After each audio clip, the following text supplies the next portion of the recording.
صار هذا نقول أنت موضوع عن جبالها هاي طبعا إحنا ماشي كنا نقول وكان يقول عبد الله معلم حسن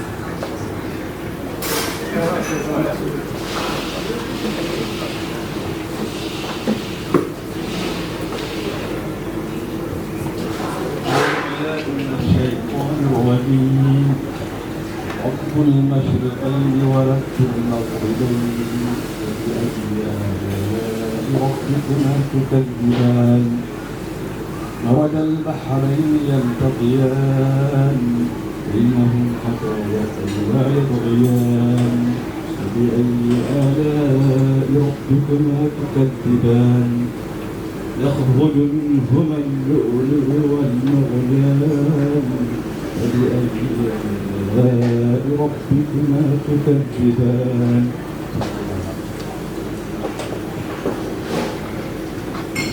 صدق الله العظيم. برنامجنا حدينا ما أنتم هتوصلون تاعي على قبل كموسى قبل شبه الهوسة على كيف حتى يوم مستقبل كمان. waxaan marka hore aanu yeerayaa Sheekh Xuseen Cabdullaahi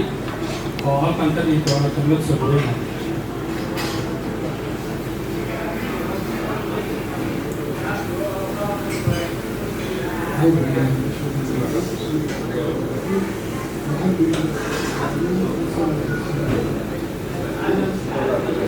محمد وعلى آله وصحبه أجمعين أما بعد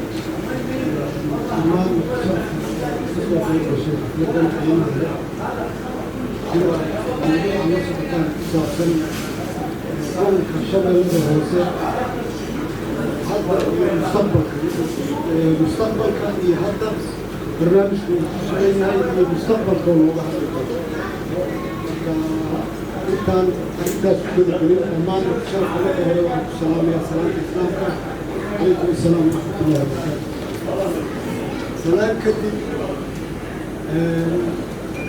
marka hore ku soo dhawaada xafladan qiimaha leh inagoo ka mid ah odayaasha gobolka Shabeellada Hoose aan ku soo dhaweynayna xafladan qiimaha leh sida aad ku joogteen waa idinka gudoomayna marka ku soo dhawaada xafladda qiimaha leh intaan mawduuca u gelin dhaweynta kadib mawduuca maanta ama caawa aan kaga hadli doono arrinkan gobolka Shabeellada Hoose muddaan sanadkii maraan la qabtaa marka dadka gobolka u dhashay iyo dadka arrinka gobolka qabeeya dhammaan inay ka soo qayb galaan inoo yimaadaanna waa ku talagalnay gobolka hadda wuxuu ku sugan yahay waa ognahay dhibaatada haysatana waa ognahay mustaqbalka intaan loo gobolka Shabeellada Hoose deegaan ahaan dadka ku aftirsada oo digil iyo birflaha dhammaan way og yihiin cilladda jirta mawduucaas in la ifiyo oo dadka wax looga sheego oo aan wax ka ogaano ujeedadeenu intaasay ahayd oo aan xafladan qiimaha leh aan ugu yeernay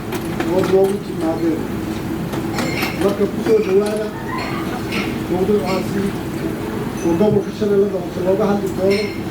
rag aqoon-yahanaha oo loo diyaariyey ama mawduucaasi ka hadli doono marka anigu maadaama oday aan ahay gobolkana ka dhashay saa darteed inaan kelmad ka yidhaahdo soo dhaweyntiisa iyo farxadda aan ka qayb galno marka raggaasaa faahfaahin badan la siin doono gobolkana ka hadli doono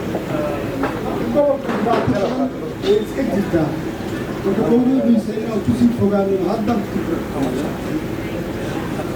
maqalku maaha